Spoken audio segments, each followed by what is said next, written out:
تو اس میں جو پہلا معنی بیان کیا گیا ہے، کیا فرمایا کہ کیا آپ نے دیکھا ہے اس شخص کو کہ جو دین کو جھٹلاتا ہے، یعنی دین سے مراد یہاں پر دین اسلام بھی ہو سکتا ہے، کہ وہ آدمی کہ جو دین اسلام کو جھٹلانے والا ہوتا ہے، نہ وہ یتیم کا خیال کرتا ہے نہ وہ مسکین کو کھانا دیتا ہے، ایک معنی یہ ہے۔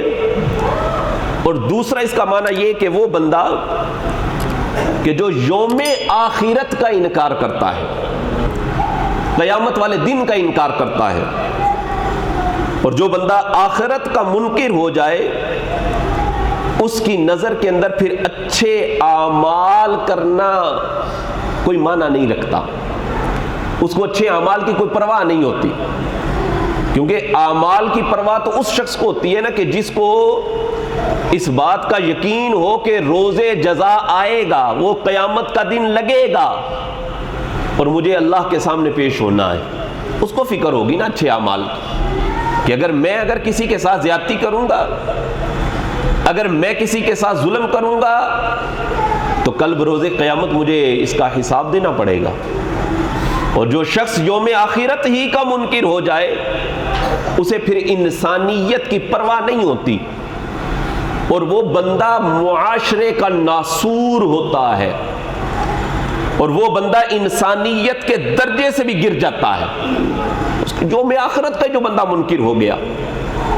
تو فرمایا ارائیت الذی یکذب بالدین، کیا آپ نے دیکھا اس شخص کو کہ جو روز جزا کا، آخرت کے دن کا منکر ہے، جو دین کا انکار کرنے والا ہے۔ دین کا انکار کرنے والا کون ہے؟ پہلا طبقہ بیان ہوا، فرمایا دین کا انکار وہ بندہ کرتا ہے، فذالک الذی یدعو الیتیم، جو یتیم کو دھکے مارتا ہے، یتیم کو دھکے مارتا ہے۔ یتیم کہتے کس کو ہیں؟ بعض ہمارے احباب کو یہ بھی نہیں پتا ہوتا کہ یتیم کی تعریف کیا ہے، یتیم کہتے کس کو ہیں؟ تو یتیم اس نابالغ بچے کو کہا جاتا ہے جس کا باپ فوت ہو جائے، وہ نابالغ بچہ یا بچی جس کا باپ فوت ہو جائے وہ بچہ یتیم ہوتا ہے، اور جب بچہ بالغ ہو جائے تو پھر اس پر یتیم کی تعریف صادق نہیں آتی۔ یتیم صرف اس وقت تک ہے جب تک وہ نابالغ ہے۔ تو فرمایا فذالک الذی یدعو الیتیم، دین کا انکار کرنے والا وہ شخص ہے جو یتیم کو دھکے مارتا ہے، یتیم کو گھر سے باہر نکال دیتا ہے، اور ولا یحض علی طعام المسکین، اور مسکین کو نہ خود کھانا دیتا ہے اور نہ کسی کو ترغیب دلاتا ہے، کسی کو کہتا بھی نہیں ہے کہ مسکین کی خدمت کر دو، مسکین کو کھانے کے لیے کچھ دے دو۔ قرآن مجید فرقان حمید میں نا اسی چیز کو سورہ والضحیٰ کے اندر بھی بیان کیا گیا۔ اللہ رب العزت نے ارشاد فرمایا کہ وَأَمَّا الْيَتِيمَ فَلَا تَقْهَرْ، اور یتیم پر سختی نہ کرو، جو بچہ یتیم ہے اس پر سختی نہ کرو۔ وَأَمَّا السَّائِلَ فَلَا تَنْهَرْ، اور جو سائل ہے، جو آپ کے دروازے پر سوالی آ گیا، اسے جھڑکو نہ، جھڑکو نہ۔ تو یہی مفہوم سورہ والضحیٰ کے اندر جو میں نے آپ کے سامنے بیان کیا کہ وَأَمَّا الْيَتِيمَ فَلَا تَقْهَرْ، یتیم پر سختی نہیں کرنی، یتیم کو دھکے نہیں مارنے۔ اور نبی پاک صلی اللہ علیہ وسلم، اللہ اکبر، یتیموں کا حضور علیہ الصلوۃ والسلام نے کس طرح خیال کیا ہے، حضور علیہ الصلوۃ والسلام نے کس طرح یتیموں پر شفقت فرمائی ہے۔ حضور نبی رحمت صلی اللہ علیہ وسلم انسانیت پر کتنے شفیق تھے، حضور علیہ الصلوۃ والسلام کتنے مہربان تھے۔ وہ تو قرآن مجید فرقان حمید میں اللہ رب العزت نے بھی اس چیز کو بیان کیا ہے نا، فرمایا وَمَا أَرْسَلْنَاكَ إِلَّا رَحْمَةً لِّلْعَالَمِينَ، اے محبوب علیہ الصلوۃ والسلام، ہم نے آپ کو تمام جہانوں کے لیے رحمت بنا کر بھیجا ہے۔ اور حضور کتنے انسانوں پر مہربان تھے، اللہ اکبر، کتنے شفیق تھے ہمارے آقا صلی اللہ علیہ وسلم۔ حضور نبی رحمت صلی اللہ علیہ وسلم نے ارشاد فرمایا، بخاری کی روایت ہے، آپ علیہ الصلوۃ والسلام نے ارشاد فرمایا، انا وکافل الیتیم فی الجنۃ ہاکذا۔ نبی کریم علیہ الصلوۃ والسلام نے فرمایا کہ وہ بندہ جو یتیم کی کفالت کرتا ہے، یتیم کے سر پر اپنا ہاتھ رکھتا ہے، دست شفقت یتیم کے سر پر رکھتا ہے، یتیم کی کفالت کرتا ہے، یتیم کو اپنے پاس رکھتا ہے، اس کی ضروریات کو پورا کرتا ہے، حضور علیہ الصلوۃ والسلام نے فرمایا کل بروز قیامت انا وکافل الیتیم فی الجنۃ ہاکذا، حضور نے فرمایا کہ یتیم کی کفالت کرنے والا اور میں جنت میں ایسے ہوں گے، فرمایا جیسے یہ میری 2 انگلیاں ہیں۔ اللہ، حضور کے ساتھ درجے میں وہ بندہ کھڑا ہوگا جو بندہ یتیم کے سر پر اپنا دست شفقت رکھے گا۔ حضور علیہ الصلوۃ والسلام کتنے مہربان ہیں، کتنے شفیق ہیں ہمارے آقا صلی اللہ علیہ وسلم۔ اور نبی کریم علیہ الصلوۃ والسلام نے ارشاد فرمایا بہترین گھر وہ ہے، بہترین گھر وہ ہے جس گھر میں کوئی یتیم ہو اور اس یتیم کی دیکھ بھال کی جائے، اور فرمایا بدترین ہے وہ گھر کہ جس گھر میں یتیم ہو لیکن اس کو دھکے مارے جائیں، اس کو تنگ کیا جائے، وہ بدترین گھر ہے۔ نبی پاک صلی اللہ علیہ وسلم کی یتیموں پر اتنی شفقت تھی، اتنی شفقت تھی۔ اور مساکین کے حوالے سے تو جیسا کہ یہ سورہ ماعون کی آیت ہے، وَلَا يَحُدُّ عَلَىٰ طَعَامِ الْمِسْكِينِ، کہ مسکینوں کو کھانا دینے پر وہ بندہ ترغیب نہیں دلاتا، فرمایا وہ بندہ بھی دین کا منکر ہے، وہ دین کا انکار کرنے والا ہے وہ بندہ۔ اور حضور علیہ الصلوۃ والسلام نے مسکینوں کے حوالے سے کیا فرمایا؟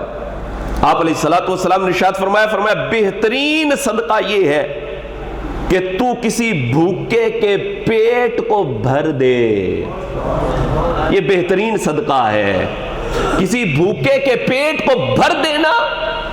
حضور علیہ الصلوۃ والسلام نے فرمایا یہ بہترین صدقہ ہے۔ اور حضور نبی رحمت صلی اللہ علیہ وسلم جب آپ نے مدینہ شریف ہجرت فرمائی نا، حضور علیہ الصلوۃ والسلام مدینہ شریف کے اندر داخل ہوئے تو آپ علیہ الصلوۃ والسلام نے جو سب سے پہلا خطبہ ارشاد فرمایا مدینہ شریف کے اندر، جو آپ کا پہلا خطبہ تھا، اس میں آپ کے الفاظ کیا تھے کہ نبی پاک صلی اللہ علیہ وسلم نے ارشاد فرمایا یا ایھا الناس افشوا السلام واطعموا الطعام وصلوا والناس نیام تدخلوا الجنۃ بسلام۔ نبی پاک صلی اللہ علیہ وسلم نے ارشاد فرمایا لوگو افشوا السلام، فرمایا سلام کو عام کرو، یعنی السلام علیکم لینے کو عام کرو۔ اب جو بندہ السلام علیکم کرنے میں پہل کرتا ہے، سمجھ لو اس کے دل سے تکبر چلا جاتا ہے، غرور چلا جاتا ہے، جو کہ اللہ تبارک و تعالیٰ کو انتہائی ناپسند ہے۔ جب بندہ کسی کو سلام کرتا ہے نا تو اس کے دل سے تکبر اور غرور نکل جاتا ہے، اور سلام کرنے والے کو تو نیکیاں ملتی ہیں، نیکیاں ہی نیکیاں ملتی ہیں۔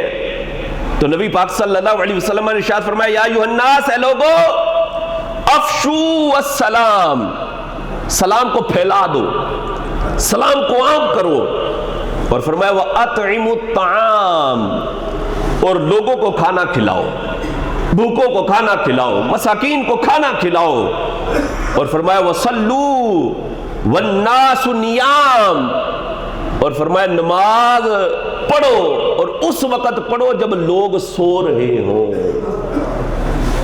نماز اس وقت پڑھو جب لوگ سو رہے ہوں، یعنی تہجد کی نماز پڑھو، کیونکہ یہ وہ وقت ہوتا ہے، یہ وہ وقت ہوتا ہے کہ یا تو نماز پڑھنے والا جانتا ہے کہ میں نماز پڑھ رہا ہوں، اور یا وہ جانتا ہے جس کے لیے پڑھی جا رہی ہوتی ہے۔ فرمایا سر اس میں اخلاص ہی اخلاص ہے، اخلاص ہی اخلاص ہے۔ فرمایا صلو والناس نیام، نماز پڑھو اس وقت جب لوگ سو رہے ہوں۔ ہمارے بہت سارے ایسے اعمال ہوتے ہیں، بہت سارے ایسے اعمال، بد عملیاں کہ جن کو بندہ خود جانتا ہے کہ میں یہ برا عمل کرتا ہوں، یا تو وہ بندہ خود جانتا ہے یا اللہ رب العزت واقف ہے کہ یہ بندہ ہے فلاں جو ہے یہ بندہ برا عمل کرتا ہے. بہت سارے ایسے عیب ہیں ہمارے اندر, بہت سارے ایسے عیوب ہیں جو ہم میں سے ہر بندہ خود ہی جانتا ہے, کوئی دوسرا بندہ نہیں جانتا.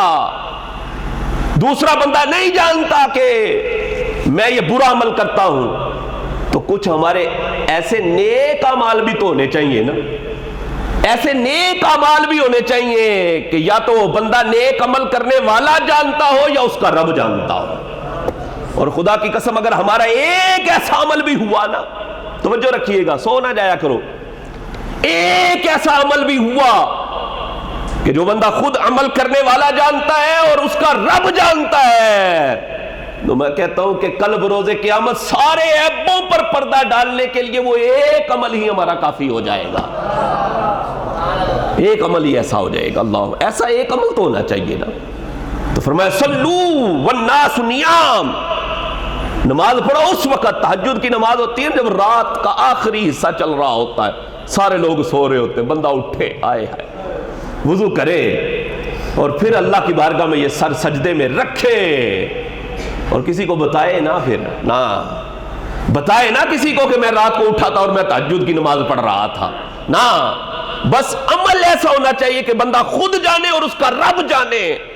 حضور نے فرمایا جو بندہ یہ 3 عمل کرے گا, افشوا السلام, سلام کو عام کرے, لوگوں کو کھانا کھلائے اور تہجد کی نماز پڑھے, حضور فرماتے تدخل الجنت بسلام, فرمایا وہ بندہ سلامتی کے ساتھ جنت میں داخل ہو جائے گا, سلامتی کے ساتھ جنت کے اندر داخل ہو جائے گا. یہ تہجد کی نماز کا جو میں نے ذکر کیا, یہ سمجھ لے کہ یہ اخلاص کی انتہا ہوتی ہے اس وقت. آج کل جیسے رمضان المبارک ہے, ہم میں سے ہر بندہ تقریباً ہر مسلمان سحری میں اٹھتے ہیں, تو سحری میں جیسے ہی اٹھیں تو جلدی اٹھ جایا کریں نا.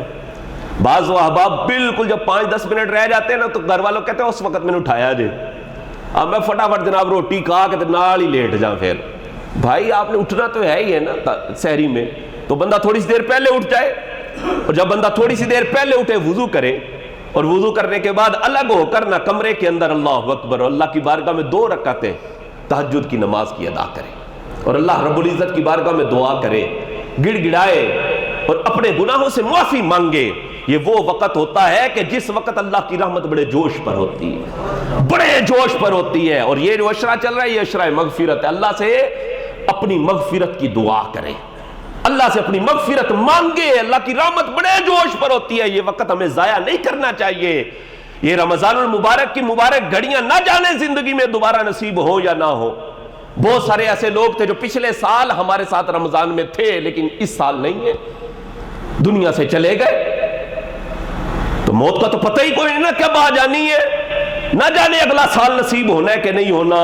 اس رمضان المبارک کی ایک ایک گھڑی کو اپنے لیے غنیمت جانے, اور رمضان المبارک میں جتنا ہو سکے اللہ رب العزت کی عبادت کرے, سحری ہو یا افطاری. افطاری کے وقت بھی دعا مانگے. بہت سارے لوگ ہمارے ایسے بھی ہوتے ہیں کہ افطاری کا وقت ہوتا ہے وہ ٹی وی آن کر کے بیٹھ جاتے ہیں, ٹی وی دیکھ رہے ہوتے ہیں. بھائی ٹی وی دیکھنے کا وقت نہیں ہے, یہ اللہ سے مانگنے کا وقت ہے, یہ اللہ سے مانگنے کا وقت ہے. مانگو اللہ سے جو تمہارے دل میں ہے, مانگو رب سے, اور رب فرماتا ہے مجھ سے مانگو میں تمہیں عطا فرماؤں گا. اور جو افطاری کا وقت ہوتا ہے یہ دعا کی قبولیت کا وقت ہوتا ہے, یہ کوئی ٹی وی دیکھنے کا وقت نہیں ہوتا. سحری میں بھی بہت سارے لوگ ایسے ٹی وی کھول کے بیٹھ جاتے ہیں. ٹی وی والی جو بیماری لگ گئی ہے نا, اللہ تبارک و تعالیٰ اس سے بچائے ہمیں. یہ ٹی وی والی بیماری بڑی ڈاڈی لگ گئی, ایک موبائل والی بیماری اور ٹی وی والی بیماری. سحری کے وقت میں جلدی اٹھے اور جلدی اٹھ کر وضو کر کے تہجد کی نماز ادا کرے, اللہ سے دعا مانگے, اللہ سے مانگے, جتنا ہو سکتا ہے مانگے, مغفرت کا سوال کرے رب تعالیٰ کی بارگاہ میں. خدا کی قسم بڑی رحمتیں اتریں گی, بڑی رحمتیں اتریں گی. تو قرآن مجید فرقان حمید میں اس آیے پاک میں آگے اللہ رب العزت نے ارشاد فرمایا فویل للمصلین, اور ہلاکت ہے نمازیوں کے لیے. کون سے نمازی؟ اللہ اکبر. فرمایا جو اپنی نمازوں سے غافل ہے, بڑے ڈھیلے ہیں, ان کے لیے اللہ فرماتا ہے ہلاکت ہے. وہ لوگ جو اپنی نمازوں کے اندر ڈھیلے, بڑے ڈھیلے, یعنی ایسا ہوتا ہے کہ 2 پڑھ لی 3 چھوڑ دی, 4 پڑھ لی 1 چھوڑ دی, یا پڑھنے آئے تو بڑی تاخیر سے پڑھی, لیٹ کر کے پڑھتے رہے. فرمایا ایسے لوگوں کے لیے ہلاکت ہے, ہلاکت. بہت سارے ہمارے ایسے لوگ ہوتے ہیں, کام کاج میں مصروف ہوتے ہیں, اور کام کاج میں ایسے مصروف ہوتے ہیں, ایسے مصروف ہوتے ہیں, پھر کہتے چلو ابھی ٹائم ہے, تھوڑی سی دیر میں پڑھ لوں گا, تھوڑا سا وقت آگے کر لیتا ہوں, ابھی میرے پاس گاہک کھڑے ہیں, گاہک چلے جائیں گے تو پھر میں نماز پڑھ لوں گا. تو ایسے لوگ جو نماز کے اندر یہ سستی کرتے ہیں, غفلت برتتے ہیں, فرمایا فویل للمصلین, ایسے لوگوں کے لیے ہلاکت ہے. فرمایا الذین هم عن صلاتهم ساہون, جو اپنی نمازوں سے غافل ہو کر بیٹھے ہوئے, جو اپنی نمازوں سے غفلت برتتے ہیں, ایسے لوگوں کے لیے ہلاکت ہے. نبی پاک صلی اللہ علیہ وسلم کی ایک حدیث ہے, میرے آقا صلی اللہ علیہ وسلم نے ارشاد فرمایا تلک صلاۃ المنافقین. حضور فرماتے ہیں یہ منافقوں کی نماز ہے. کون سی؟ فرمایا وہ کہ ایک بندہ نماز پڑھنے کا ٹائم ہو گیا ہے لیکن وہ بیٹھا رہا, انتظار کرتا رہا یہاں تک کہ وقت گزرتا چلا گیا, اور بالکل جناب سورج غروب ہونے کے قریب ہو گیا. فرمایا فقام, پھر وہ بندہ کھڑا ہوا, اور کھڑا ہو کر فنقرها اربعا, حضور فرماتے ہیں پھر اس نے 4 رکعتیں نہیں بلکہ 4 ٹھونگے ماری اور سلام پھیر دیا. اللہ اکبر. فرمایا یہ جو نماز ہے تلک صلاۃ المنافقین, یہ منافقوں والی نماز ہے. اور حضور فرماتے ہیں فنقرها, اس نے رکعتیں پڑھی نہیں, اس نے تو ٹھونگے ماری ہیں. پہلے بیٹھا رہا ہے, چلو ابھی پڑھ لیتا ہوں, اس کو لیٹ کرتا حتیٰ کہ نماز کا وقت چلے جانے کے قریب ہو گیا, قریب تھا کہ نماز کا وقت جو ہے وہ چلا جائے. فرمایا پھر کھڑا ہوتا ہے اور پھر ٹھونگے مارتا ہے. بہت سارے ایسے لوگ ہوتے ہیں, دکاندار ہوتے ہیں, اب دکان پہ کھڑے ہیں, کسٹمر آ گئے ہیں, حالانکہ نماز کا وقت ہو گیا, اذان ہو گئی ہے, لیکن اس کو لیٹ کرتے چلے جاتے ہیں. پھر جب نماز کا بالکل وقت ختم ہونے کے قریب ہوتا ہے تو پھر اٹھتے ہیں کہ اب میں نماز پڑھ لوں گا, تو اور نماز نہیں پڑھتے. حضور فرماتے ہیں وہ ٹھونگے مارتے ہیں, اور ٹھونگے مار کر جو ہے وہ بھاگ جاتے ہیں. فرمایا ایسے لوگ, یہ نمازی ایسے ہیں کہ جو اپنی نماز سے غفلت برتتے ہیں, فرمایا ان کے لیے ہلاکت ہے. اور الذین هم یراؤون, یہ ایک بہت بڑی بات ہے, وہ لوگ کہ جو نیک عمل کرتے ہیں لیکن دکھاوے کے لیے.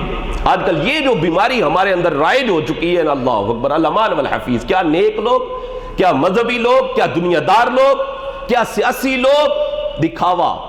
اور ہم یہ سمجھتے ہیں کہ وہ عمل تو پتہ نہیں شاید قبول ہی نہیں ہوتا جس کی تصویر نہ بنے, وہ عمل تو قبول ہی نہیں ہے کہ جس کی تصویر نہ بنے. ایسے لوگوں کے لیے فرمایا ہلاکت ہے کہ جو عمل کرتے ہیں لیکن عمل کے اندر دکھاوا ہے, عمل کے اندر ریا ہے. اور ریا ایک ایسا عمل ہے, نبی پاک صلی اللہ علیہ وسلم نے اس کو شرک خفی قرار دیا ہے. ایک روایت کے اندر اس کو شرک اصغر قرار دیا ہے.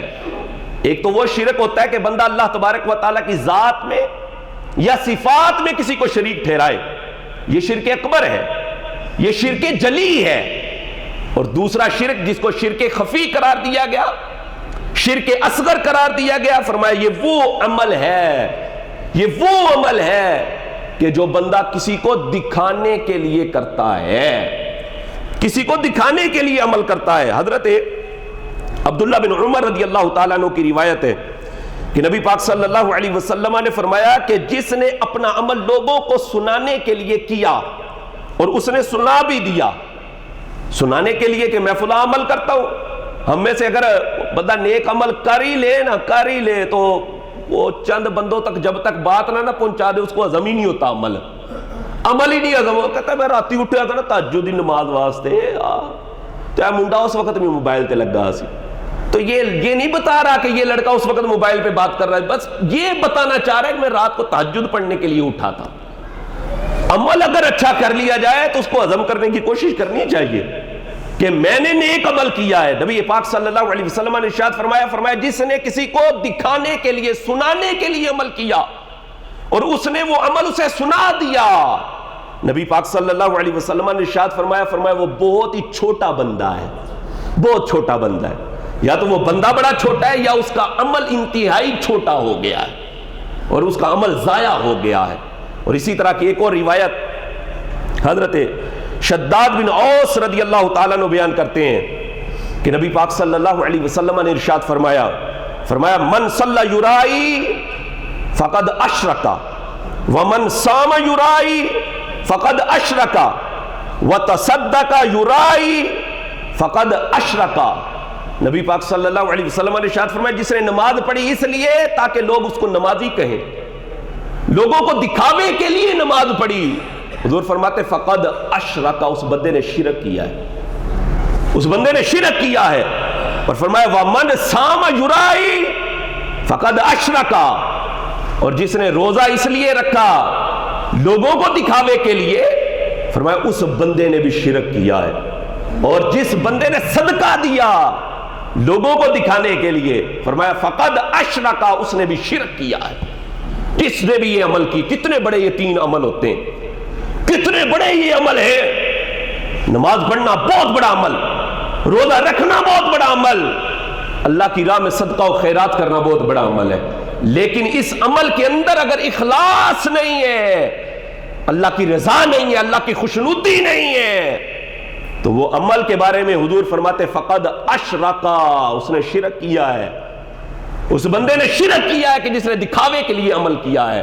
اس لیے ہمیں چاہیے کہ ہم نماز پڑھیں تو اللہ کی رضا کے لیے، روزہ رکھیں تو لوگوں کو نہ بتائیں میرا تے روزہ ہے جناب، اب 10 بندوں کو ہم بتاتے ہیں جناب روزہ رکھا ہے، نماز پڑھی ہے، کسی غریب کی مسکین کی مدد کی ہے تو عمل کو چھپا لے، عمل کو چھپا لے. اور نبی پاک صلی اللہ علیہ وسلم نے ارشاد فرمایا جس نے اللہ کی راہ میں صدقہ اس انداز میں دیا کہ سیدھے ہاتھ سے دیا اور الٹے ہاتھ کو بھی پتہ نہ چلا، فرمایا کل بروز قیامت جب کوئی سایہ نہ ہوگا، اللہ کے عرش کے سائے کے سوا کوئی سایہ نہ ہوگا، ایسے شخص کو اللہ رب العزت اپنے عرش کا سایہ نصیب فرمائے گا. ایسے بندے کو جو سیدھے ہاتھ سے دے اور الٹے ہاتھ کو بھی پتہ نہ چلے، اتنا چھپا کر صدقہ دے، اور غریب آدمی کی عزت کا خیال رکھے. آج کل ہماری حکومتیں جو ہے وہ غریب کا نعرہ تو مارتی ہیں اور غریب کا نام لے کر جو ہے وہ اپنے ووٹ تو بنا لیتے ہیں، اور غریب کی مدد تو کر دی جاتی ہے، لیکن غریب کو اگر نہیں ملتی تو عزت نہیں ملتی، غریب کو عزت نہیں ملتی. آج ایک آٹے کا توڑا تم دے رہے اور 15 تم نے کیمرہ مین کھڑے کیے ہوئے، یہ تو غریب کی غربت کا مذاق اڑایا جا رہا ہے، یہ تو ریا ہے، یہ تو شرک اصغر ہے.